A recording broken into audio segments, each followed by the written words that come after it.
तो hello friends, मैं हूं प्रणय और आप सभी का स्वागत है मेरे YouTube channel M for medico में। तो आप सभी ने इसके पहले वीडियो में देखा था जो अपनी आरबीसी थी, रेड ब्लड सेल, उसके ऊपर ने फिजियोलॉजी स्टार्ट किया था। तो उसमें पहले लेक्चर क्या है, जो आपने नहीं देखा होगा तो पहला लेक्चर आप देख के आओ। उसके बाद ही मैं आपके आने जो आगे के क्वेश्चन है एंड जो आगे आप यूनिवर्सिटी में कुछ क्वेश्चन आएंगे उसके रिलेटेड तो आप यानी लिख पाओगे। तो इसके पहली वीडियो में मैंने उसके प्रॉपर्टीज आपको बताया था, उसके फंक्शंस बताया था, उसकी मॉर्फोलॉजी बताया था और यानी आरबीसी का साइज क्या रहता है, वो कैसी रहती है, इसके बारे में मैंने उस वीडियो में एक्सप्लेन किया था। कि जो आगे वाले अपने जो टॉपिक्स है उसके यानी वेरिएशन, उसका जो फेथ है और जो अपने उसकी अप्लाइड फिजियोलॉजी है, तो इस वीडियो में आपको बताने वाला हूं। तो इसके पहले आपने इस वीडियो को अगर लाइक नहीं किया होंगे तो लाइक करो और मेरे चैनल एम फॉर मेडिको को सब्सक्राइब करो। तो चलो फिर इस वीडियो की अपन शुरुआत करते हैं।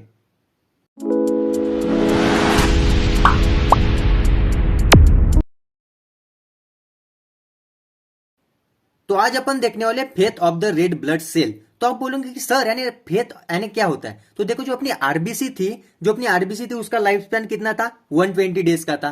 तो उसका 120 डेज के लाइफ स्पैन के बाद वो डिस्ट्रॉय होंगी। अब पूरा सभी को पता है कि उसका जो अपना स्कैवेंजर ऑफ द आरबीसी वो क्या है, स्प्लीन है, वो सभी को पता है। लेकिन वो कैसा होगा, क्या होगा, तो अपन यानी यहाँ पे डिटेल में देखने वाले।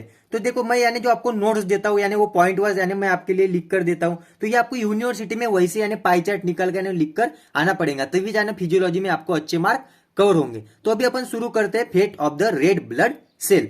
तो क्या बोलता है, when the cell become older 120 days the cell membrane become more fragile. यानी जब अपनी आरबीसी 120 डेज की हो जाती है ओल्डर, तब उसकी जो सेल मेम्ब्रेन वो क्या होती है, मोर फजाइल हो जाती है।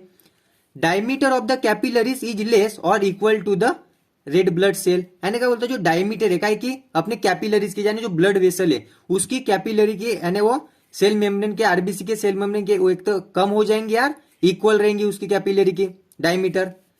Younger RBC can pass easily, यानी जो अपनी यंगर आरबीसी जो अभी अभी बनी है वो कैपिलरी से, यानी जो उसके कैपिलरी के डायमीटर से इजीली निकल जाती है। क्यों निकल जाती है, because of the fragile nature, यानी वो थोड़ी फ्रजाइल रहती है, थोड़ी ये अच्छे से यानी फ्रजाइल होकर जाएगी। उसके बाद में क्या है, but the older cell are the destroy while trying to the squeeze through the capillaries. लेकिन जो अपनी जो ओल्डर सेल है जिसको 120 डेज पूरे कंप्लीट हो गए, उसको क्या करेंगे, उसका जो फ्रजाइल नेचर है वो तो डिस्ट्रॉय हो गया, लेकिन फ्रजाइल डिस्ट्रॉय होने के बाद में वो कह रहे हैं कैपिलरी से जब निकलने जाएंगे उसका कहूंगा डिस्ट्रक्शन हो जाएगा, वो क्या कहेंगे, टूट जाएंगी। तो उसके बाद में अपन देखते हैं, destruction occur mainly in the capillaries of the red pulp of the spleen. And जो डिस्ट्रक्शन कहां पर होता है, अपने जो स्प्लीन है वहां के रेड पल्प में। मैं आपकी इसके नेक्स्ट वीडियो में बताऊंगा, रेड पल्प और व्हाइट पल्प अपने स्प्लीन में रहता है। तो जो डिस्ट्रक्शन कहां पर होता है, उसके कैपिलरी के red pulp of the spleen में। वो लेकिन क्यों होता है, because the capillary of the spleen is very small. And जो अपनी कैपिलरी है स्प्लीन की वो कैसे वेरी स्मॉल रहती है, तो इसके कारण वहां पे उसका डिस्ट्रक्शन ज्यादा होगा। तो उसको क्या बोलते हैं, so the spleen is called as the graveyard of the RBC, यानी कब्रिस्तान। उसका जो कब्रिस्तान है वो क्या है, स्प्लीन है, वो आरबीसी का कब्रिस्तान है। आप सभी को छोटे से तभी से आपको सभी को पता है। तो देखो, मैंने आपको बताता हूं, जो नॉर्मल कैपिलरी रहती है और जो अपनी स्प्लीन की कैपिलरी रहती है वहां पे उसका कैसा डिस्ट्रक्शन होता है। ये देखो, अपनी जो नॉर्मल कैपिलरी है सभी ऑर्गन्स की, तो वहां पे जो ब्लड फ्लो रहा है और जो अपने आरबीसी निकल रही है, यंगर आरबीसी, वो देखो यंगर आरबीसी अच्छे से निकल रहा है, जो क्योंकि वो फ्रजाइल नेचर है, उसका कुछ शेप चेंज नहीं हो रहा है, कुछ नहीं हो रहा है। लेकिन जो अपनी ओल्डर आरबीसी हो, स्प्लीन में जाने के बाद देखो, स्प्लीन के कैपिलरी से अगर निकलेंगे तो अपनी जो ओल्डर आरबीसी हो क्या हो जाएगा, उसका ये देखो, उसका जो शेप है, साइज है, पूरा चेंज होगा। इसका मतलब क्या, डिस्ट्रक्शन हो गई है, क्या हो गई, उसका शेप बदल गया, यानी उसका डिस्ट्रक्शन हो गया, इसका हीमोग्लोबिन वहां से निकल गया, वो पूरी तरीके से डैमेज हो गई। तो ये रहता है यानी इसका fate of the red blood cell, यानी उसका डिस्ट्रक्शन होता है अपने स्प्लीन में। तो क्यों होता होगा आप सभी को पता है, उसकी जो है कैपिलरी रहती है अपने स्प्लीन की, वो कैसी रहती है, वो स्मॉल रहती है।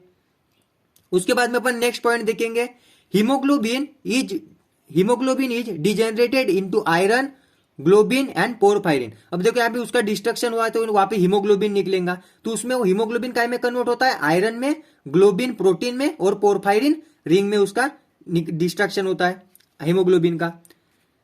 Daily 10% of the RBC which are senile are destroy in the normal young healthy adult. यानी दिन में से जो अपने 10% आरबीसी वो क्या रहते हैं, वो डिस्ट्रॉय होते रहते हैं। 0.6 ग्राम पर decilitre of the haemoglobin release into the plasma daily. तो उसका डिस्ट्रक्शन होगा तो वहां से हीमोग्लोबिन भी निकलेगा। तो कितना हीमोग्लोबिन निकलता है पर डे का, 0.6 ग्राम पर डेसीलीटर, वहां से और वो कहां पर जाता है, वो अपने प्लाज्मा में जाएगा। फिर उसके बाद में क्या बोलता है, फॉर्म दी 0.9 to 1.5 मिलीग्राम पर डेसीलीटर बिलीरुबिन इज फॉर्म। यानी उसका देखो प्लाज्मा यानी जो हीमोग्लोबिन था उसका डिस्ट्रक्शन हो गया, डिस्ट्रक्शन होने के बाद क्या होगा, जो डिस्ट्रक्शन होने का उसका बिलीरुबिन में वो कन्वर्ट हो गया। तो दिन में कितना बिलीरुबिन फॉर्म होता है अपने इसमें बॉडी में, 0.9 to 1.5 मिलीग्राम पर डेसी लीटर। तो इसके बाद में अपन नेक्स्ट पॉइंट देखते हैं। तो अभी आपने देखा कि उसका डिस्ट्रक्शन हुआ, वहां से क्या क्या, जो आयरन का डिस्ट्रक्शन होने के बाद आयरन से क्या क्या निकले। देखो मैं अपने पाई चार्ट है ना, ऐसा पाई चार्ट आपको वहां पर भी अगर निकाल के आओ, अगर यही पाई चार्ट आप यूनिवर्सिटी के एग्जाम पर आप निकाल के आओगे तो इससे आपको 2 मार्क आराम से एग्जामिनर दे देगा। तो सबसे पहले अपन देखेंगे कि कैसा उसका है डिस्ट्रक्शन होता है। अगर डिस्ट्रक्शन होने के बाद हीमोग्लोबिन से क्या क्या फॉर्मेशन होता है अब देखेंगे। Destruction of the RBC in the spleen, आप सभी को पता है उसका डिस्ट्रक्शन हुआ आरबीसी का स्प्लीन में। फिर वहां से क्या रिलीज हुआ, release of the haemoglobin, haemoglobin का रिलीज हुआ। और हीमोग्लोबिन के रिलीज होने से वहां से कौन कौन से सब्सटेंस बने, सबसे पहले आयरन निकला वहां से, उसके बाद में ग्लोबिन निकला, ग्लोबुलिन प्रोटीन निकला और पोरफायरिन रिंग निकली। तो जो आयरन है वो आयरन कंबाइन होता है एपोफेरिटिन प्रोटीन के साथ कन्वर्ट, यानी उसके साथ ये बॉन्ड बनाता है एपोफेरिटिन के साथ, और काय में कन्वर्ट होता है, फेरिटिन में कन्वर्ट होता है। Iron is combine with the apoferritin to form the ferritin. और जो अपना फेरिटिन है वो क्या करेगा, अपने बॉडी में स्टोर रहेगा, नहीं तो उसका क्या होगा, रीयूज होगा। उसके बाद में जो ग्लोबुलिन प्रोटीन है वो क्या करेगा, प्रोटीन पूल फॉर्मेशन करेगा, और प्रोटीन पूल फॉर्मेशन करके क्या, एक तो बॉडी में स्टोर रहेगा, नहीं तो और उसका यूज हो जाएगा। उसके बाद में क्या है, पोरफायरिन, जो पोरफायरिन रिंग थी, उस पोरफायरिन रिंग को क्या होगा, वो डिस्ट्रक्शन होगा, और वहां से क्या बनेगा, बिलीरुबिन। और जो बिलीरुबिन है अपने बॉडी के लिए कुछ वर्क में नहीं आता, वो थोड़ा डेंजरस है। जो बिलीरुबिन है उसको जो अपने को है ना कुछ डिसीज होती है, जैसे जॉन्डिस बिलीरुबिन के कारण होता है, तो उसको अपने बॉडी में रखना अच्छा नहीं है। तो उसके क्या करेंगे, वो किडनी थ्रू अपने बॉडी को है ना एक्सर्टेड कर देंगे अपने बॉडी से। तो जो अपनी फेट ऑफ द आरबीसी थी वो है ना यहाँ पे अपने को क्लियर होती है। तो इसके बाद में अपन उसका नेक्स्ट पॉइंट देखेंगे। तो अभी अपन देखेंगे variation in the number of the red blood cell. And जो अपने आरबीसी के कभी नंबर कैसे होते, कभी ज्यादा होते लेकिन कभी कम होते, तो इसको यानी इसका वेरिएशन, इसके पीछे का रीजन क्या है, तो इसमें अपन 2 इसमें देंगे। सबसे पहले यानी फिजियोलॉजिकल वेरिएशन, अगर किसी सेक्स, अगर एज, किसी कोई मेल है, फीमेल है, हाई अल्टीट्यूड, लो अल्टीट्यूड, यानी उसका फिजियोलॉजिकल वेरिएशन कैसा होता है वो देखेंगे। उसके बाद में अपन पैथोलॉजिकल वेरिएशन देखेंगे, अगर किसी को डिसीज हो रहा है टिश्यू के लेवल में, अगर कुछ होगा तो उसके बारे में उसका क्या नंबर रहेगा, तो अभी देखेंगे। तो सबसे पहले अपन देखने वाले फिजियोलॉजिकल वेरिएशन। तो फिजियोलॉजिकल वेरिएशन में क्या देखेंगे, increase in the RBC count, physiological polycythemia, यानी जो अपना आरबीसी का जो अगर इंक्रीज हुई तो अपन उसको कौन सी कंडीशन बोलते हैं, पॉलीसाइटिमिया, यानी पॉली यानी ज्यादा, साइटिमिया यानी सेल, और मिया यानी increases, polycythemia increases of the RBC. तो सबसे पहले अपन एज में देखेंगे, यानी फिजियोलॉजिकल वेरिएशन में सबसे पहले एज में देखेंगे, क्या एज में कितना नंबर रहता है।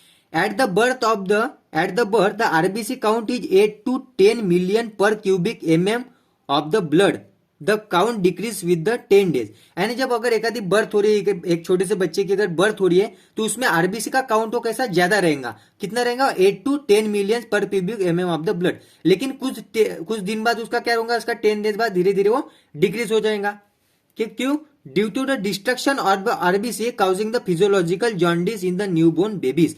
एंड देखो उसका अगर ज्यादा परसेंटेज में आरबीसी बन रहे तो उसका डिस्ट्रक्शन भी ज्यादा इसमें होगा, और ज्यादा डिस्ट्रक्शन होने के बाद में अभी आपको बताया ना उसका जो बिलीरुबिन बनता है, बिलीरुबिन, और बिलीरुबिन बनने के बाद क्या होता है, उसका पोरफायरिन रिंग से क्या होगा, वो बिलीरुबिन कन्वर्ट होगा, और बिलीरुबिन के बाद में अपने क्या होता है, जॉन्डिस होता है। आप सभी को पता है जो न्यूबॉर्न बेबी रहते हैं उसको कभी कभी यानी जब छोटे रहते हैं तो उसको क्या रहता है, वो उसको जॉन्डिस होता है। तो उसको जॉन्डिस होने का कारण क्या है, वो आरबीसी का वहां पे डिस्ट्रक्शन ज्यादा होता है। तो ये कंसेप्ट आपको अभी यहाँ पे समझाऊंगा। उसके बाद में देखेंगे infants and the growing children cell count is more than the adult. And जो इन्फेंट है और ग्रोइंग चिल्ड्रन है उनमें क्या रहता है, आरबीसी का काउंट थोड़ा ज्यादा रहता है with compare to adult man. तो उसके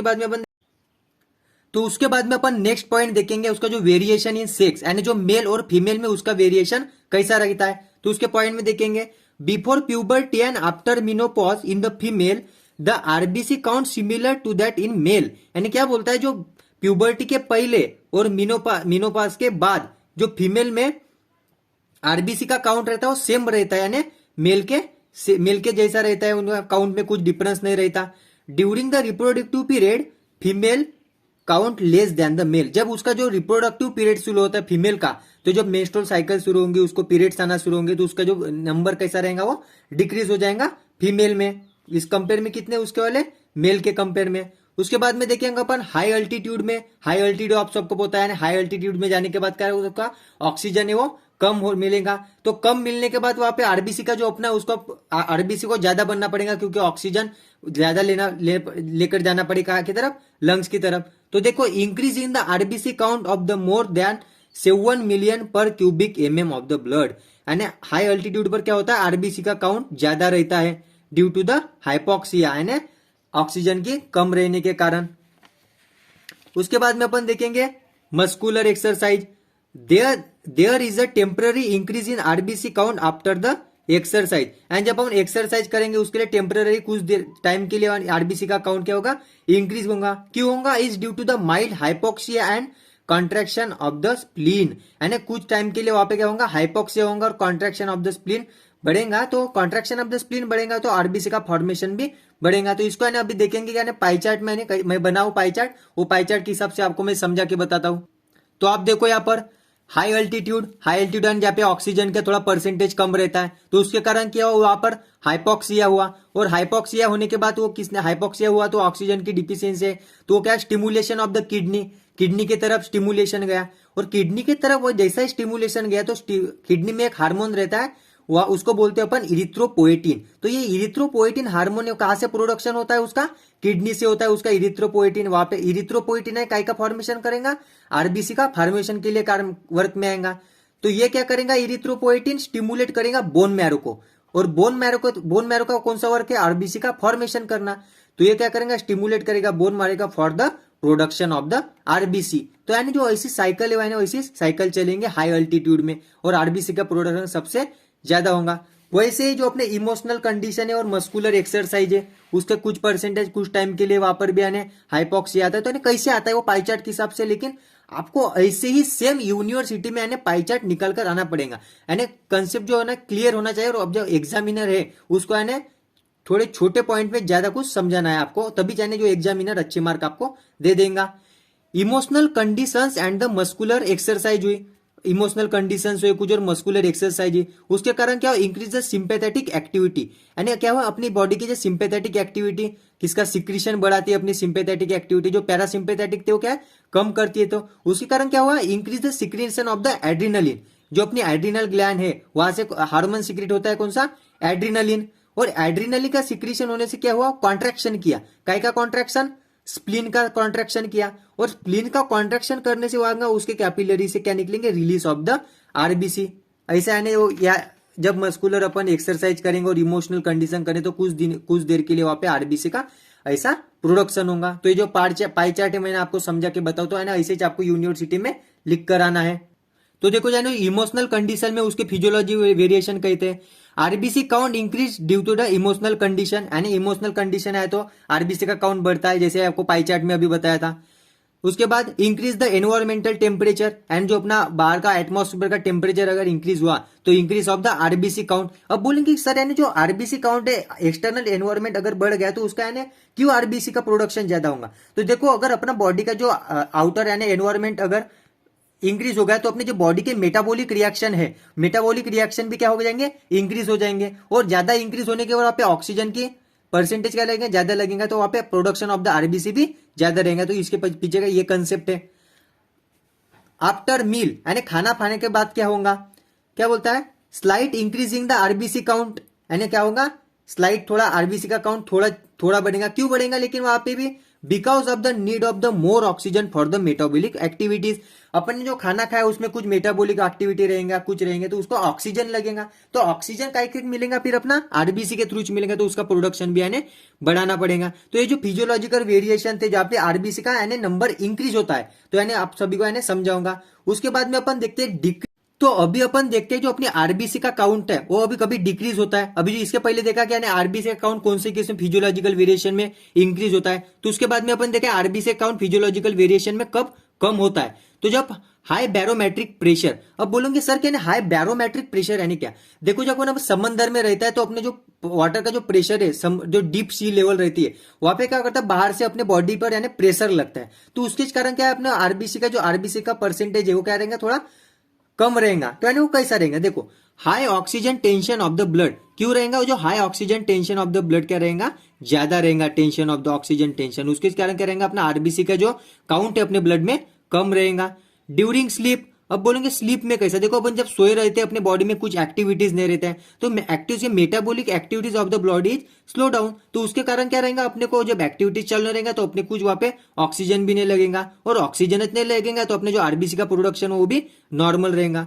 अब उसके बाद में अपन देखते हैं प्रेगनेंसी में, प्रेगनेंसी में जो है ना उसका जो काउंट रहता है वो क्यों कम रहता है। देखो the extra cellular fluid ECF volume is increase, जब है प्रेगनेंसी रहती है, यदि वुमन प्रेग्नेंट रहती है, उसमें जो एक्स्ट्रा सेलुलर फ्लूइड रहता है वो क्या रहता है, ज्यादा रहता है, तो उसके कारण क्या होता है, release of the plasma volume, and जो राइजेस एंड प्लाज्मा वॉल्यूम का भी जो लेवल रहता है वो क्या रहता है, थोड़ा वॉल्यूम हाई रहता है, तो उसके कारण क्या रहता है, हाई रिजल्टिंग इन द हीमोडाइल्यूशन, यानी हीमोडाइल्यूशन यानी जो अपना ब्लड का थोड़ा कैसा रहेगा, हीमो डाइल्यूट होना है, अपना थोड़ा ब्लड क्या रहता है, थोड़ा डाइल्यूट होता है। अगर ब्लड थोड़ा डाइल्यूट होता है तो उसका जो पर cubic mm of the RBC बोलते हैं अपन, तो उसका चाहे उसका क्या रहेगा, परसेंटेज कैसा रहेगा, थोड़ा कम रहेगा, तो उसके कारण अपने रिडक्शन ऑफ द आरबीसी कम रहेगा इन द प्रेगनेंसी। तो ये क्या सभी से अभी देखा आने तो अपने थे और फिजियोलॉजिकल वेरिएशन थे। तो इसके बाद में अपन देखेंगे उसके जो तो अभी अपन देखते हैं पैथोलॉजिकल वेरिएशन, यानी अपने जो आरबीसी है उसका जो पैथोलॉजिकल वेरिएशन है, अपने को अगर कोई डिसीज हुआ तो वहां पे आरबीसी का काउंट कैसा रहेगा, इंक्रीज होगा, तो इंक्रीज होने के बाद वो कैसा होगा, क्या होगा, तो अभी अपन यहाँ पे पाई चार्ट के हिसाब से देखते हैं, यानी जैसा मैं ये पाई चार्ट बनाया वैसा जाने आपको यूनिवर्सिटी के पेपर में आने निकाल कर आना है। तो देखो increasing the RBC count pathological polycythemia, यानी जो अपन इंक्रीजिंग का आरबीसी का काउंट उसको बढ़ गया तो उसको क्या बोलते हैं अपन, पैथोलॉजिकल पॉलीसाइथोमिया। तो जो पैथोलॉजिकल पॉलीसाइथोमिया ये यानी दो टाइप्स के, सबसे पहला कौन सा, प्राइमरी पॉलीसाइथोमिया और सेकेंडरी पॉलीसाइथोमिया। तो सबसे पहले अपन देखेंगे प्राइमरी पॉलीसाइथोमिया, तो उसको क्या बोलते हैं, it is also called the polycythemia vera. उसको जो प्राइमरी पॉलीसाइथोमिया रहता है उसको जो अपन क्या बोलते हैं, पॉलीसाइथोमिया वीरा। उसके बाद अपन क्या बोलते हैं, RBC count above the 14 million पर cubic mm of the blood, and जो अपना आरबीसी का काउंट रहता है वो कितना रहता है, 14 मिलियन पर cubic mm of the blood. They always associated with the increase the WBC count 24,000 पर cubic mm of the blood, यानी जो एसोसिएटेड रहता है, किसके साथ में एसोसिएटेड रहता है ये पॉलीसाइथोमिया वेरा, ये रहता है जब अपने डब्ल्यूबीसी का काउंट ज्यादा हो गया, 24,000 से ज्यादा होगा तभी यानी ये पॉलीसाइथोमिया वेरा अपने को यानी देखने को मिलता है, आरबीसी का काउंट ज्यादा देखने को मिलता है। ऑक्यूर्स इन द माइलोप्रोलिफरेटिव डिसऑर्डर्स, यानी जो अपना माइलोप्रोलिफरेटिव डिसऑर्डर्स है, जैसे इसको क्या बोलते हैं, like malignancy of the red bone marrow, यानी मेलिग्नेंसी यानी ये क्या एक प्रकार का क्या है, ट्यूमर है, tumour formation is the red bone marrow में, जब इसका ट्यूमर फॉर्मेशन होगा, कौन सा, माइलोप्रोलिफरेटिव डिसऑर्डर होगा अपने बोन में, तभी यानी ये अपने को प्राइमरी पॉलीसाइथोमिया अपने को देखने को मिलेगा। उसके बाद में अपन देखते हैं सेकेंडरी पॉलीसाइथोमिया, और सेकेंडरी पॉलीसाइथोमिया वो बहुत इजी है ना, आप सभी को बताया, अगर कोई डिसऑर्डर हुआ, अगर अपने लंग्स में डिसीज हुआ, पैथोलॉजिकल कंडीशन हुई, तो वहां पे अपने क्या होता है, डब्ल्यूबीसी का परसेंटेज बढ़ता है, वहां पे आरबीसी का परसेंटेज बढ़ता है। आरबीसी का परसेंटेज क्यों बढ़ेगा, क्योंकि वहां पे क्या ऑक्सीजन की ज्यादा डिमांड रहेंगी, ऑक्सीजन की ज्यादा डिमांड रहने के कारण उसको रिकवर करने का ज्यादा यानी टाइम लगेगा, तो इसके कारण जो रहता है वहां पे आरबीसी का काउंट क्या रहता है, इंक्रीज हो जाता है। तो देखो सेकेंडरी पॉलीसाइथोमिया क्या बोलता है, ऑक्यूर्स व्हेन द पैथोलॉजिकल डिसीज, अगर कोई पैथोलॉजिकल डिसीज हो तब अपने को देखने को मिलता है, जैसे कि रेस्पिरेटरी में एम्पाइसीमा, एम्पाइसीमा एक बीमारी रेस्पिरेटरी, वहां पे यानी पैथोलॉजिकल कंडीशन में देखने को मिलता है। Congenital heart disease, congenital heart disease में यानी अपने को सेकेंडरी पॉलीसाइथोमिया देखने को मिलता है। रिपीटेड माइल्ड हिमोरेज, यानी जो अपने माइल्ड हिमोरेज, अपने ब्लड फॉर्मेशन, वहां पे हिमोरेज फॉर्मेशन हो रहा है कहां पर, तो वहां पे जाने अपने को सेकेंडरी पॉलीसाइथोमिया यानी आरबीसी का काउंट वहां पे इंक्रीज होता रहेगा। क्रोनिक कार्बन मोनोऑक्साइड पॉइजनिंग, अगर अपने को कार्बन मोनोऑक्साइड की पॉइजनिंग हो रही है वहां पे भी यानी अपने को आरबीसी का काउंट ज्यादा देखने को मिलेगा, तो अपन उसको क्या बोलेंगे, सेकेंडरी पॉलीसाइथोमिया। तो ये क्या बोल रहा है, all this condition leads to the hypoxia which stimulated the erythropoietin stimulated bone marrow for the RBC production. यानी अपन ने जो पूरे आगे के जो डिसीज देखा वहां पे कौन सी कंडीशन फॉर्म होती है, हाइपोक्सिया। हाइपोक्सिया ने ऑक्सीजन की डिफिशियंसी होती है। तो ऑक्सीजन की डिफिशियंसी होने के कारण क्या करता है, ये स्टिमुलेट करता है इरिथ्रोपोएटिन हार्मोन को, और इरिथ्रोपोएटिन क्या करेगा, बोन मैरो, और बोन मैरो का करेगा आरबीसी का प्रोडक्शन करेगा। तो जो सेकेंडरी पॉलीसाइथोमिया वहां पे यानी आरबीसी का प्रोडक्शन नंबर यानी अपने को ज्यादा दिखता है। वैसे क्या है, आइए तो हो गए इंक्रीज क्या होता है पैथोलॉजिकल कंडीशन में। वैसे क्या बोलते हैं, decrease in the RBC count is called as anaemia. आप सभी को पता है यानी जब आरबीसी का काउंट यानी डिक्रीज होता है तो उसको जब अपन क्या बोलते हैं, anaemia. Abnormal decrease in the RBC count is called as anaemia. यानी ये आर्मी एनीमिया है। अपन इसको नेक्स्ट टॉपिक में, इसका एक सेपरेट एक टॉपिक है, वो आप दूसरी वीडियो में अपन देखेंगे। तो इसके बाद में अपन देखेंगे नेक्स्ट पॉइंट। तो अभी अपन देखेंगे variation in the size of the RBC. यानी जो अपना आरबीसी का साइज क्या है, क्या वेरिएशन रहता है, कुछ फिजियोलॉजिकल कंडीशन में, कुछ पैथोलॉजिकल कंडीशन में। तो देखो, under the physiological condition in the size of the RBC, and जो फिजियोलॉजिकल कंडीशन में क्या रहता है, अपने जो आरबीसी का साइज वेनस ब्लड में क्या रहेगा, लार्जर रहेगा। किस कंपेयर में, आर्टियर ब्लड के कंपेयर में। जो डीऑक्सीजनेटेड ब्लड अपन जिसको बोलते हैं, उससे वेनस ब्लड में उसका क्या रहेगा, थोड़ा ज्यादा साइज रहेगा, लार्जर साइज। और इन आर्टिरियल ब्लड में क्या रहेगा, थोड़ा स्मॉल साइज रहेगा अपने फिजियोलॉजिकल कंडीशन में। लेकिन वैसे पैथोलॉजिकल कंडीशन पर अगर अपने को कोई डिसीज हो रहा है तो उस कंडीशन में यानी कैसे क्या उसका वेरिएशन रहता है, उसके साइज में क्या साइज रहेगा। तो सबसे पहले जो अपने पैथोलॉजिकल कंडीशन है वो तीन, उसके जो साइज रहते हैं वो थ्री टाइप्स के रहते हैं। तो देखो, सबसे पहले क्या है, माइक्रोसाइटिक। अब सभी देखो उसके नेम में जो उसका मीनिंग छुपा है, माइक्रो, माइक्रोस्कोपिक यानी स्मॉल, तो उसका जो माइक्रोसाइट है छोटा साइज। मैक्रो, मैक्रोमोलिक्यूल यानी बड़ा, तो मैक्रोसाइट, मैक्रोसाइट यानी सेल, उसका लार्ज साइज रहेगा। और अनआइसोसाइट, अनआइसोसाइट यानी अनआइसो यानी आइसो नहीं, सेम नहीं है, अनआइसो यानी इरेगुलर, उसका बरोबर सेम साइज नहीं रहेगा। तो सबसे पहले रहेंगे अपन microcytic condition. Micro in the present in काय में काय के डिफिशियंसी में कौन से यानी डिसीज में रहेगा, आयरन डिफिशियंसी एनीमिया, जिसमें अपने बॉडी में आयरन की कमी रहेगी, उस एनीमिया के कारण में माइक्रोसाइटिक यानी स्मॉल साइज रहेगा अपने आरबीसी का। प्रोलॉन्गेटेड फोर्स ब्रीदिंग, यानी जो प्रोलॉन्गेटेड फोर्स ब्रीदिंग है उस भी कंडीशन में अपने जो पैथोलॉजिकल कंडीशन में अपने को आरबीसी का साइज क्या रहेगा, छोटा रहेगा। Increase in the osmotic pressure in the blood, यानी जब अपने ब्लड का जो ऑस्मोटिक प्रेशर है वो इंक्रीज होगा तो तभी भी क्या रहेगा, अपने जो स्मॉल, अपने जो आरबीसी का साइज जो कैसा रहेगा, स्मॉल रहेगा। उसके बाद में माइक्रोसाइटिक यानी जो लार्ज, वो किस में कौन से पैथोलॉजिकल कंडीशन में प्रेजेंट रहेगा, मेगालोब्लास्टिक एनीमिया। मेगालोब्लास्टिक एनीमिया आप सभी को पता है, उस कंडीशन में यानी लार्ज साइज रहेगा अपने आरबीसी का। उसके बाद में decrease in the osmotic pressure in the blood, यानी जब ब्लड का जो ऑस्मेटिक प्रेशर रहेगा डिक्रीज रहेगा तभी उसको अपना जो साइज रहेगा वो क्या रहेगा, अपने आरबीसी का थोड़ा बड़ा रहेगा। वैसे जिसके अपोजिट में इंक्रीज है, ऑस्मोटिक प्रेशर इंक्रीज रहेगा तो अपने आरबीसी का साइज क्या रहेगा, छोटा रहेगा। उसके बाद में अनआइसोसाइट्स, यानी जब इरेगुलर शेप यानी डिफरेंट अलग अलग साइज के शेप के रहेंगे अपनी आरबीसी, तब क्या रहेगा, ऑक्यूर्स इन द प्रिसिनियस एनीमिया। जो अपनी पर्सिनियस एनीमिया है, उस पर्सिनियस एनीमिया अपने जो अनआइसोट्रॉपी यानी दिखती है अपने आरबीसी का सेम साइज जो अच्छा इरेगुलर नहीं रहता पर्सिनियस एनीमिया में। तो हमने सभी यानी ऐसे ध्यान में रखो, और इतना डिटेल में भी लिखने की कुछ जरूरत नहीं, जो मेन हेडिंग है जैसे जैसे और एक उसका एग्जाम्पल यानी आप यूनिवर्सिटी के पेपर में लिख के आना। लेकिन समझने के लिए आपको जो मेडिकल जब पैथोलॉजी पढ़ोगे सेकंड ईयर में, उसके लिए है ना ये बहुत ही इंपॉर्टेंट। तो अभी अपन देखने वाले variation in the shape of the red blood cell, यानी इसके पहले अपन उसका जो साइज था उसमें वेरिएशन देखा था पैथोलॉजी और फिजियोलॉजिकल कंडीशन में। वैसे अपन देखेंगे इसका जो वेरिएशन है शेप में अपने रेड ब्लड सेल का कैसा रहता है।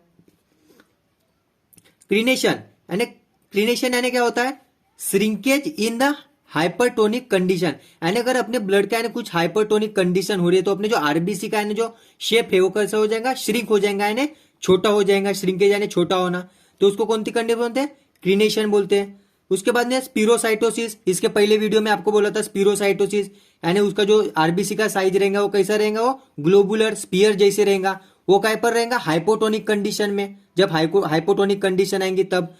उसके बाद में क्या है, इलिप्सोसाइटोसिस। इलिप्सोसाइटोसिस यानी देखो जो अपना आरबीसी का सामने को कैसा रहेगा, इलिप्स शेप, इलिप्टिकल शेप रहेगा, इलिप्स शेप रहेगा, इलिप्टिकल शेप रहेगा अपने आरबीसी का साइज। उसके बाद में सिकल सेल, आप सभी को पता है सिकल सेल एनीमिया रहता है। अपना जो आरबीसी का साइज कैसा रहता है, वो हाफ मून शेप बनता है। क्या बोलता है उसको? Crescentic shape in the sickle cell anemia. उसको अपन क्रिसेंटिक को अपन क्या बोलते हैं, और हाफ मून शेप भी अपन उसको बोल सकते हैं। उसके बाद में क्या, पोइक्यूलोसाइटोसिस, यानी ये पोइक्यूलोसाइटोसिस ये बहुत ही इंपॉर्टेंट है, आपको वन मार्क के क्वेश्चन में भी पूछा जाता है। तो पोइक्यूलोसाइटोसिस यानी उसका शेप जो रहेगा कैसा रहेगा, अनयूजुअल रहेगा, उसका शेप अच्छा नहीं रहेगा, कुछ डिफरेंट ही रहेगा, इरेगुलर रहेगा। उसको बोलते हैं unusual shapes due to the deform cell membrane. उसका जो अनयूजुअल शेप रहेगा, क्यों रहेगा, उसका जो सेल मेम्ब्रेन है वो कैसे रहेंगी, डिफॉर्म रहेंगी। इसके कारण उसका शेप कैसा रहेगा, फ्लास्क शेप रहेगा, hammer shape and other types of the उसका शेप रहेगा। उसके बाद में अपन, तो आपने अभी देखा क्या ना, जो अपने वेरिएशन रहता है उसके शेप में और उसके साइज में, तो वैसे ही अपन देखने वाले variation in the structure of the RBC, and उसके स्ट्रक्चर में क्या वेरिएशन रहते हैं अभी वहां पर देखेंगे। तो अपन सबसे पहले देखेंगे पंक्टेड बेसोफिलिज्म, यानी पंक्टेड बेसोफिलिज्म यानी क्या। तो सबसे पहले अपन देखेंगे striated appearance of the RBC by the presence of the dot of the basophilic membrane material, यानी जो अपने जो साइटोप्लाज्म रहता है अपने काय का, जो आरबीसी के सरफेस का साइटोप्लाज्म रहता है, वहां पे कुछ क्रिएटेड अपीयरेंस रहेंगे कुछ बेसोफिलिक मटेरियल के। देखो यानी जो आप देख रहे हैं, यानी बेसोफिलिक मटेरियल के अपने आरबीसी पर क्या रहेंगे, ऐसे डॉट डॉट रहेंगे, वहां पे स्ट्रक्चर रहेगा। तो वो क्या रहता है, in the occurs like lead poisoning. तो ये जो पंक्टेड बेसोफिलिज्म रहता है वो कौन से कंडीशन में ऑक्यूर रहता है, वो लीड पॉइजनिंग के कंडीशन में सबसे ज्यादा अपने को देखने को मिलता है पंक्टेड बेसोफिलिज्म। आप ध्यान में रखो, यानी जो ऐसे ऐसे क्या रहता है बेसोफिलिक, यानी ये क्या रहता है अपने आप यहाँ पे डॉटेड, यहाँ पे कुछ मटेरियल रहता है अपने आरबीसी में।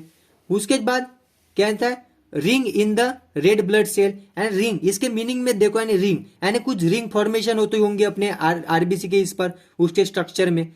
तो देखो ring of the basophilic material appear in the periphery of the RBC, also called as a goblet ring. यानी जो रिंग रहती है अपने, जो रिंग कैसे बनी हुई रहती है, वो बेसोफिलिक मटेरियल के रहते हैं। और कहां पर अपीयर होती है, वो पेरीफेरी। देखो साइड साइड में ना ऐसी रिंग, एक ब्लैक कलर की आपको आरबीसी में ऐसी रिंग दिख रही है, तो उसको जो अपन क्या बोलते हैं, गॉबलेट रिंग भी बोलते हैं। तो उसको अपन क्या बोलते हैं, ring in the red blood cell, यानी उसका स्ट्रक्चर में कुछ वेरिएशन आया, कुछ अलग सा स्ट्रक्चर दिख रहा है, तो उसको अपन स्ट्रक्चर वेरिएशन बोलेंगे। उसके बाद क्या है, हाउवेल जॉली बॉडीज, यानी जो हाउवेल जॉली यानी एक साइंटिस्ट था, उसने बॉडी क्या यानी जो डिस्कवरी किया था उसको अपन ने नेम दे दिया हाउवेल जॉली बॉडीज। तो इसके बाद the certain types of the anaemia some nuclear fragments are present in the cytoplasm of the RBC, यानी कुछ न्यूक्लियर फ्रेगमेंट्स रहते हैं अपने सर्टन एनीमिया कंडीशन में, डिफिशियंसी रहेंगी, कुछ डिसीज रहेंगे, तो उसके कंडीशन में अपने को साइटोप्लाज्म में क्या दिखेंगे, कुछ न्यूक्लियर फ्रेगमेंट दिखेंगे। आप देखा जो न्यूक्लियर फ्रेगमेंट है ब्लैक कलर के अपने आरबीसी की इसमें देखेंगे, तो उसको जब अपन कौन से कंडीशन बोलेंगे, उसको स्ट्रक्चर में कौन सा वेरिएशन बोलेंगे, हाउवेल जॉली बॉडीज उसके स्ट्रक्चर में प्रेजेंट रहेंगे। यानी जो स्ट्रक्चर वेरिएशन था, जो अप्लाइड फिजियोलॉजी थी अपने आरबीसी की, यानी पूरी फुल डिटेल फिजियोलॉजी मैंने आपको पढ़ाया, जो फर्स्ट लेक्चर था। आपने अगर वो लेक्चर नहीं देखा होगा, सबसे पहले वो लेक्चर देखकर आना। तो वैसे ही मैं इसके बाद में आपको नेक्स्ट फिजियोलॉजी का यानी यूनिवर्सिटी के लिए जो नोट्स है, मैं हैंड रिटन नोट्स बनाता हूँ आपके लिए, इतना सब अच्छा कंटेंट लाता हूँ। तो प्लीज मेरे चैनल एम फॉर मेडिको को आप सब्सक्राइब करो और मेरे चैनल को यानी और ज्यादा से ज्यादा ग्रो करो। और अगर मेरी वीडियो आपको अच्छे लगते होंगे तो इसको लाइक करो और अपने दोस्तों की तरफ शेयर करो। तो मिलता हूं मैं आपको इसके बाद में न्यू टॉपिक में।